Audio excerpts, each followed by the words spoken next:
زموږ چارواکي ټول په امن کې په همدغه د کابل په ښار کې ګرځي، نه کوم سکیورټي نه کوم ګارډ نه بل.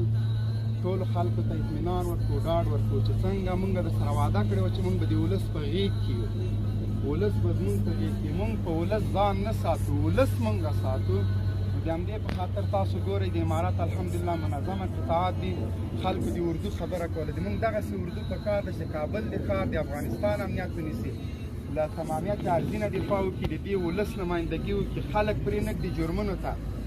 په 72 ساعتونو کې الحمدلله په ټول افغانستان کې نه موږ کوم جنایي جرم لرو، نه قتل لرو، نه کوم داس شوی ده. په تېرو 20 کلونو کې تر دې ډاډمن امنیت نور نه و. الحمدلله زموږ وزیران دي تاسو ته مخامخ ولاړ دي، نور شاوخوا ته ټول طالب چارواکي دي، دوی دلته ډوډۍ وخوړله، ویده جنتي، هر سړی به خپل دفتر، خپل کار، خپل ذمهوارۍ ته ځي. تکبیر تکبیر. افغانستان اسلامي امارت، افغانستان اسلامي امارت، ملي امنیتي ځواکونه